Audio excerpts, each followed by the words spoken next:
Hello everyone and welcome to The Entrepreneur's Journey. I am Andy Bryan, the founder and director of The Entrepreneur's Journey, the show, and also the business. And I'm really delighted to be sharing with you another inspiring and moving story.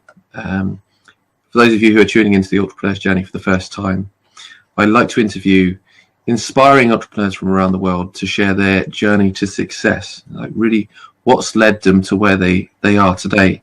And along the way, we look at their trials and tribulations and how they've grown and developed into the individual and person they are, and really looking at why they do what they do today and what they do as a business.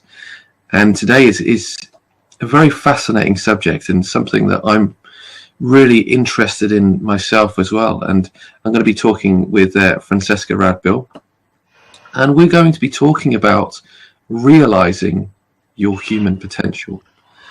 And so welcome, Francesca. Thank you for joining me today, and tell me a bit more about yourself and what you do before we jump into your story. Okay. Well, first of all, thank you, Andy. It's a pleasure to be here. And a little bit about myself. What I do is I am the principal at Radbill Consulting. And what that means is I have a consulting firm. I work with corporations in doing leadership, communication, and accountability trainings. I do executive coaching, and I also do workshops and work with individuals.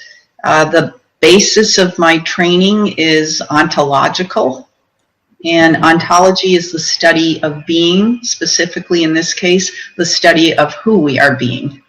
Okay, so if we look at something like that, essentially, who you are being is always a choice, or you have a choice around it once you have a conscious awareness around it. So using the example of somebody saying, I am a coward, really they're not a coward, they're being cowardly.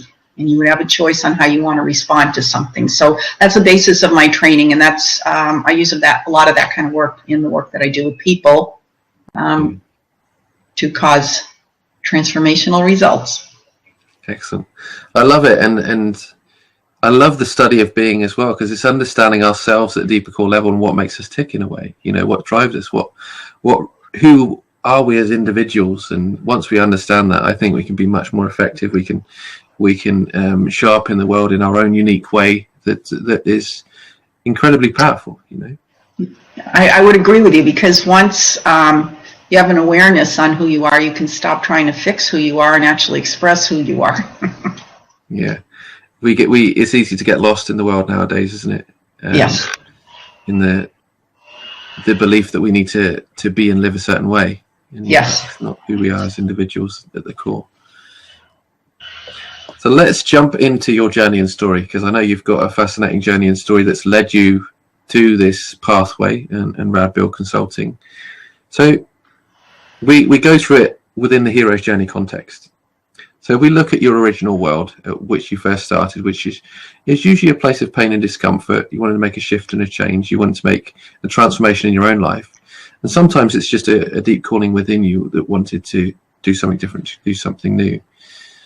Where did your adventure start as an entrepreneur, or even someone seeking to understand themselves in the big wide world, you could say? Yeah, when did my journey start, so to speak? I think everybody, goes through something in terms of forming their identity, probably when they're teenagers. And I guess essentially for myself, my journey really started when I was in college. I was probably 19 or 20 years old, and I had this experience. Went through all the same stuff that everybody goes through as a teenager, and experimented with some drugs here and there, pot or Quaaludes or whatever, and found myself in college, and all of a sudden just had this experience that some people were different than other people, and that's how it occurred to me. And for myself, that some people were more sensitive to what was around them than other people, and that kind of was the beginning of my journey, because what I started doing was talking to people about that from that point on, which led me to dating a man that had asked me out quite a few times that I never went out with once. And he gave me a book called Be Here Now by Ram Dass, who was involved, initially his name was Richard Alpert, and he was a Harvard professor involved with Timothy Leary, and they did a lot of acid, and he went into an Eastern philosophy and wrote this book, and it was pretty far out. Yeah. But I loved reading it, and it said things like when the next door was ready to be open, it would open, and it said things like observe what you're doing. And I just remember being a kid going to class saying to myself, okay, so I'm walking to class, putting one foot in front of the other, and had no clue what this was about, thinking it was very, very weird. But as things progressed and I shared about the book, I ran into a woman who knew the book and knew really essentially, I think, what I was looking for at that point. What it opened me up to was enlightenment, that there was something more inside of us besides what we were seeing out here. So that really was my pursuit. And in talking to many people, eventually I found that there was this training that sounded like something that I wanted to do. I didn't know where to find it, so that was the next thing I started talking to people about. Lo and behold, I'd say about a year and a half after, a year and 3/4 after I started this whole thing, I ended up doing a training. And the training really opened my eyes and allowed me to see things through a different lens. And that really was my beginning into ontological work. That was my beginning into transformational work. I always like to tell a little joke about how I thought I was enlightened when I left because my car drove differently. And I drove all the way home and I found out that I had the emergency brake on. So I was very highly enlightened. But anyway, really finding out what enlightenment means is lightening up. And, like really, we take ourselves so seriously and so significantly, and it's not about that at all. So that was the beginning of my journey. If we look back at that book then that first inspired you to seek this enlightenment for yourself, would you say those teachers around that time became your mentors that gave you the direction to explore your path further and even give you direction to reach that enlightenment along your way? Absolutely. Totally and forever grateful for this training that I did, the people involved, because to this day it literally sourced my life and the life that followed after that, and opened up what my purpose was and what I do for work even today. It resonated with my soul, so to speak. Excellent. No, I love it, and I found that the same with Joseph Campbell's work in the hero's journey. It so resonated me with that deeper soul level, and that was that calling. So, in regards to what you'd learned, because obviously you're a master of your trade, having done it for so many years now. Excuse me, I'm only 25 now, but only kidding. Yes. If I was to ask you then, what you weren't always as good as where you are now, and you went through your own trials and tribulations in order to grow, develop, and find and search for this enlightenment. What would you say your biggest learnings were from not only from the book, but from the challenges that you faced in your life to disconnect from maybe the world of which you knew, to connect with the inner self? Well, the interesting thing is one of the things that I realized after I did this training was that, because you now have a different lens to look through it, it doesn't necessarily mean everything drops by the wayside and now you're this perfect human being and life is going to be easy. It was an opening to now see where I was at, to have a choice about what to do, and to realize that part of the journey is really to come up against yourself in expansion, or moving through it is to just, what life gives you is just that which you haven't mastered. So when I initially did this training, I was a very, very fearful person. And what I realized is that didn't mean I didn't get to do things. I just got to do them with fear. And, I love the Nike saying, that's just do it, because even to this day, you know, we're constantly, I am anyway, and I would assert everybody is, unless they're unconscious, put up against things that are challenging or uncomfortable for you. But the tool is that part isn't going to change. And again, when I reference back who you're being, who are you going to be in the face of the matter? You know, it's like, it really isn't about whether I succeed or fail at this. It's about putting myself out there, taking myself to the next level, and really looking at who can I contribute to? What difference can I make for people in the world? Don't make it about me, because if I do, you know, I'm the three-dimensional loser. So I think that's, you know, I mean, we all have that ongoing rhetoric in our head about, you know, us not being good enough, or what, blah, blah, blah, blah, blah, blah, blah, blah. And it's really a choice of what am I going to listen to, my commitment and my service to humanity, or my garbage. But the garbage, you know, can still sneak up. Well, talking about your garbage then, and throwing out the garbage, so to speak. Was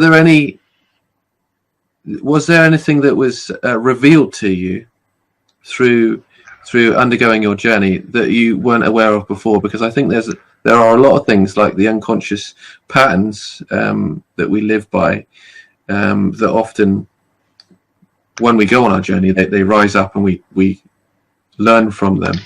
Yeah. You know, one of the things early on, I remember I was assisting in a group, and there was a coaching meeting afterwards, and a certain pattern of behavior, I don't even remember what it was because it was so long ago, showed up for me. And I remember sharing, I just hate the way I am. And the coach said, well, can you be with that? Can you accept that? And I said, no. I said, because I hate it. And what she said to me was, well, can you accept that you hate it?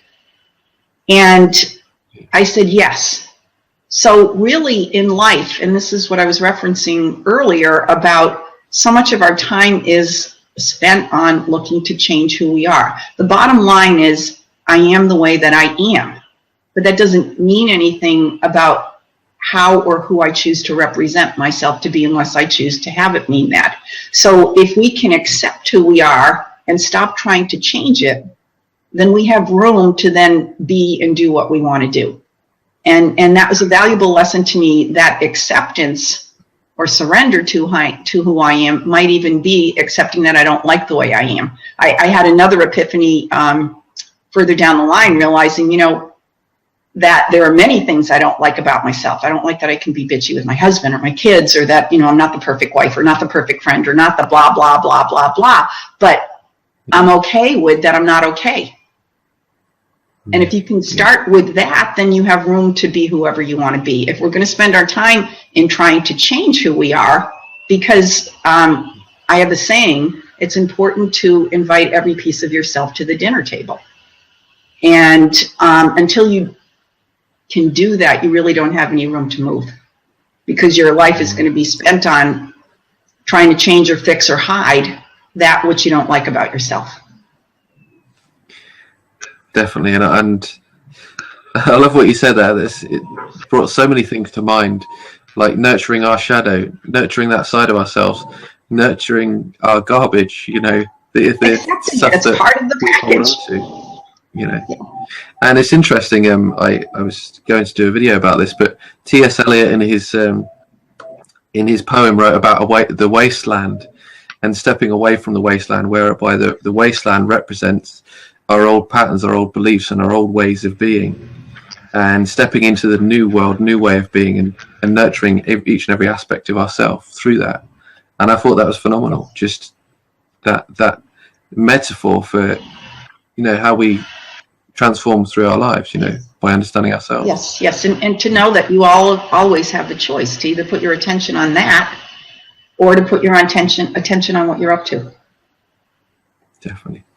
So if we look at realizing your human potential, when did you begin realizing your human potential within your road of trials, and what were the biggest learnings you got from that you can pass on to some of the listeners today? Well, you know, as a result of having done this work early on, one of the things that I saw was anything was possible. And I did do leadership trainings, and I did put myself through the eye of the needle several times. And like for 5 years on an ongoing basis, I guess. So what it kept putting me up against was, you know, my limits. And I know that inside of a leadership program I was in, you know, it was like a 50-hour-a-week program, and I was doing another 40, 50 hours working. And, you know, I remember having coaching calls every morning and being given things that seemed like, how the heck am I going to do this? And crying after each phone call. And if I didn't get it done, I wouldn't be in the program. And that's what was at stake for me. So I somehow always managed to create a way to get it done. And being trained in that was that it really made very clear to me that the only limits that we have are the ones that we set for ourselves. So where do you stop? It's you know, it's always to look at, where do I stop in my own life? Yeah, definitely. If I was to ask you then, a lot of people talk about a glass ceiling, and we reach that glass ceiling and it's like a plateau. You know, how do we break through that glass ceiling then to achieve more within our life and within ourselves, you know? Well, again, I know this is going to sound repetitive and stupid, but just do it. Because if we're looking for some magic, magic pill that's suddenly going to change you and suddenly going to make you into that person that can do it, you know, you're going to wait an awful long time. I had a conversation with my son this morning, and you know, one of my sons is very into food. He did go to a culinary school. He did work in restaurants. He went on to get another degree, and you know, he really loves food. And something was on doing something about a cooking contest, and I said, you know, maybe you could even look into being a judge for that. And he said, oh, I'm not good enough to be a judge. And I said, well, what do you mean? I said, really, being something is just declaring that you're going to be that. I said, do you think anybody who is successful, you know, waited until they had all the right cards and all the right formula to get there? The answer is no. You've just got to declare that this is who I'm going to be. Put yourself out there, and I promise you, regardless of whether you fall on your face initially or you're successful, something will open up, because the name of the game is be in action. Don't be in your head thinking about, oh God, if I do this or if I have that, and when I do, then it's going to happen. It's leap in now. This is it. The only opportunity you have.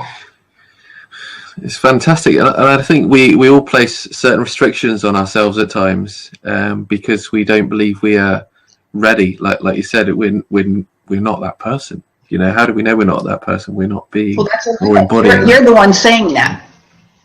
Yeah, and it's interesting. There was a lady I came across many years ago who talks about going for that no, and you know, realizing that. Sorry, my computer froze for a moment there. Realizing that for that moment, that you can't place restrictions on anything, and you don't know what the answer is going to be. You don't know what the outcome is going to be. So going for no is just saying to yourself, look, I'm going to go for it regardless of what the outcome is going to be, because I deserve this just as much as anybody else. Yes. Because I am me. So. I am great. Yeah. I am who I say I am. Definitely. If I was to ask you, then, was there a stage in your journey? Usually, we look at the approach of the hero's journey and the ordeal, which is the approach is very much a self-reflection phase, and the ordeal is implementing everything to create the big shifts and changes within your life, so that you finally create that bliss, that happiness, and the success you want. Was there a time within your journey, within your life, where everything sort of shifted and changed as you started to implement certain things within your life? And if I was to ask what that was, and how did you go about doing it? Yeah, I think you raise up a good point. First, what I would say, a couple of things I want to comment on is bliss, okay? Bliss is a moment-to-moment thing. And if you're living from that, I'm going to reach that bliss, and then that's going to be it, then you're living in a fallacy. First of all, you know, bliss is not a place to get to, it's a place to come from. And it's your responsibility to create it moment to moment, regardless of what the circumstances around you. So for myself, yes, you know, I was very blessed. I actually met my husband doing this work I had 4 incredible sons. We had a really, really rich life in many ways. There was a lot of love. We had money. We traveled. I did what I wanted to do. And things were really in flow. And when I was 49 years old, my life turned on a dime. My husband was diagnosed with pancreatic cancer, and he died within 6 months. I was left with 4 teenage sons to raise by myself. Now, fortunately, I did have enough money so that I could, stay at home and be with them. And I started Radbill Consulting, I think, maybe 3 years after the death of my husband. And a year and not even a half after that, I had another trauma happen in my life, or unexpected circumstance. Certainly wasn't in my flow of bliss, but anyway, I was involved in a hedge fund scam and lost just about all the money I had. So now here I was, I think I was 54 years old, 53 maybe, and 4 kids still dependent on me. I think 3 were in college, 1 was in high school. And, now I found out I had to sell my house that morning. And I needed to generate an income, and fast. Even though I was doing, Radbill Consulting, I was doing it very part-time, and I think I was bringing in maybe $30,000 a year, which certainly wasn't enough to support the family. So I really had to look at who I had to be, again, in this circumstance, and then, out of that, what would show up in order to fulfill on my commitment to my children and to my life. And was I up against stuff? Was that my bliss? No. And it was still my responsibility to create bliss, if that's what I wanted, inside of that. And, what I can say is, just because of the work that I've done, the training that I've done, I was able to generate a 6-figure income within 2 years of that. And my kids are all through college now and out on their own. And, life is good again, so to speak. Blissful. Excellent. Fantastic. And that was a big shift for you, like re-realizing the potential within yourself through obviously this sad and difficult circumstances. You found yourself within that. Yeah, well, I had myself to rely on. That's all I had, because, at this point in my life, my brother had died. My mother's older, and, certainly my mother didn't have the amount of money that I would need to live. So, it wasn't like I could rely on her. And I had children dependent on me. So it really was, clearly a time to look inside and, use the resources that I had, which I will assert everybody has, to create what I wanted to create. Not that it wasn't scary. It was very, very scary. I always... Can I ask you about that then? Because I had an interesting conversation just the other day about, let's say a business is struggling with finance and they really want to raise that finance within their business. And they look at all the material things that they need to put into place, so they don't search within themselves for the answers and then go about finding the solutions and implementing the actions. They more so think about implementing straight away and applying it so that they can get the immediate results, rather than sometimes, looking within yourself, you find the answers, but it might take a bit longer to actually begin implementing. So it's interesting that you made that bigger shift by understanding and connecting with yourself inwardly and then expressing that outwardly. Can you explain that? Yes, I can explain that. I'm looking to see. Okay, so this is going to get a little more complicated, but when I think of that, creation really comes from nothing. Okay, so if we're doing something, externally, then what we're really doing is changing something. And I like to liken that to using clay. It's still the same piece of clay no matter what you do with it. Okay, so if you have problems in a business, say, and you're like, okay, so now I'm struggling, but I'm doing the same, like working with the same stuff. It's just remolding the same thing. When you look internally, you're actually, like this is where I would say reinvention of who you are. Yeah. Or it's really creating from nothing, looking at what is my commitment, my vision, and then allowing that to unfold. What that may look like, because a saying I use is, if you want to change things externally, then change things internally. So it's really looking at the process of what's here for me now. The first thing that was here for me was fear. And you know, one of the things I always share around that was when I first found out about this. I'm a person who likes to have a glass of wine at night. Well, I not only lost 8 pounds because I couldn't eat, but I couldn't even stomach drinking. So we knew things were serious. I was really up against it. So it was really for me now to allow myself to have that fear as part of my own human experience, and then to look at what is it I need to do, and trust that, almost like channeling, that what I need will come to me, and then to take actions consistent with that. And that's what the process was. Definitely, I love it, and thank you for explaining that, because I think that will clarify a lot of things for people, because some people think that they have to look externally to find the answers, and some people don't necessarily look within themselves so much. And very much like my mentoring and coaching through the hero's journey, it's all about understanding yourself first. What drives you, what motivates you, who you are as an individual, so that you can express yourself in the way that is right for you. Because once you start doing that, you become much more productive and effective, and you get so clear on what you want to create. Yeah, and also that's where it comes from. You'll even attract the right people. I mean, when I think of this, okay, what are the odds?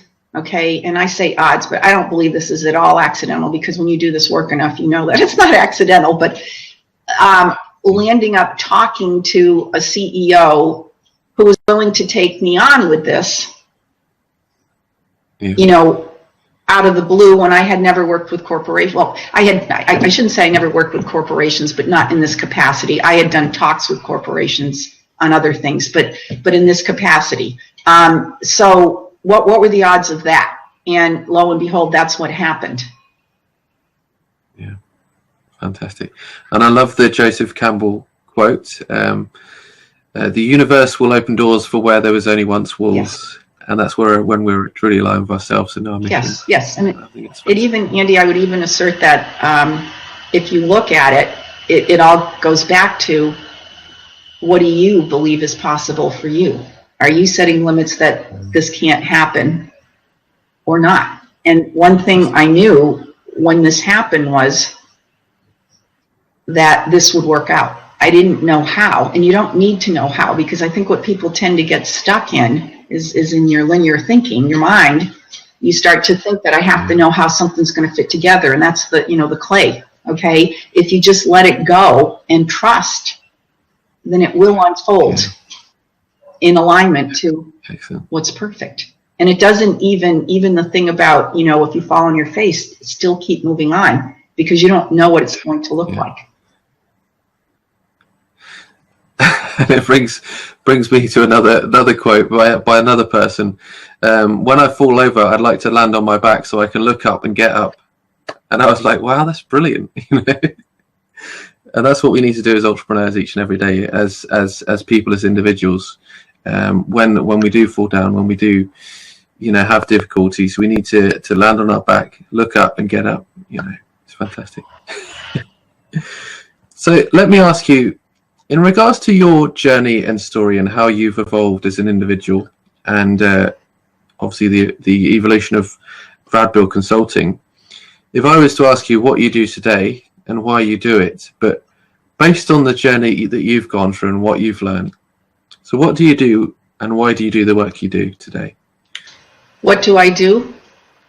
Really, if I was to look at my purpose in life, well, first of all, I nurture people. I have people be in touch with their own greatness. That is a real soul purpose for me, is that people see who they are. Because I assert that everybody has a unique gift to offer the world. And that's where you need to keep your focus. And if you're in touch with that, then you're alive and you're fulfilled and you're happy. And my gift is that I can allow people to see that. And I make transformation available for people in their own lives. And, in the context of a corporation, I think the lesson that I learned when my husband was ill, one of the hardest things to deal with was your own insignificance.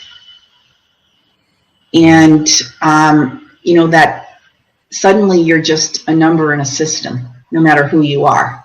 And this is your life. I remember a doctor, the pancreatic surgeon, saying to me, I called him 2 days in a row, first to get the results. The second day I had some more questions. And I remember him saying to me, I can't be taking your calls every day. I thought, wow, this was the most neediest time of my life. And this is what I was coming up against. And I did do a talk about life after cancer for cancer survivors and people who'd survived loss. And I remember talking to a group of 500 doctors and nurses, and they said, well, what do we do? Because it really, this is something I really wanted to raise awareness on. And I said, let people know that they make a difference. So it's my life's journey to allow people to see the difference that they make, because we all do make a difference. And that's what drives me, and that's what's behind my journey. Yeah. And would you say that it's helping people realize their own human potential and greatness then? Yes. In relation to the show? Yes, totally about that. And because we, there's a saying that if the things we say to ourselves, we would never let anybody talk to us that way. And it's really to just move beyond that and to see that you're great. Definitely. Everybody's great. Definitely. Well, thank you so much for sharing your journey and story on the show, and really inspiring me to live my full potential and realize that I am unique and I'm great within myself. It's a nice thing to say to yourself, isn't it? Yes. Every day. Yes, it is. And you are, Andy. You're amazing. Thanks very much. And likewise, you are as well. As I said, it's been a pleasure to talk with you. What I did want to do is ask you where we can find out more about yourself and your work, so that more people can come to you and connect with your amazing coaching and work. Well, thank you. Radbill Consulting, www.radbillconsulting.com is my website. You can also get me on Radbill Consulting and Francesca Radbill Coaching on Facebook, and Twitter at FRadbill. And I guess that's it. Excellent. And what I always do is I'll make sure that all of your links are below the video, whether they're watching this on YouTube or if you're listening to this on the iTunes podcast.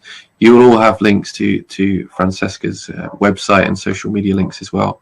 So thank you all for tuning in today. It's been a pleasure and privilege to bring to you another exciting guest. Thanks, Francesca, and I'll see you all again soon. Thank you, Andy. Bye-bye. Bye-bye. The Entrepreneur's Journey. Create your empowering business story. Interviewing successful entrepreneurs from around the world to share their inspiring journey to success. Tune in live every week for your weekly dose of inspiration. Visit www.theentrepreneur'sjourney.tv for previous episodes.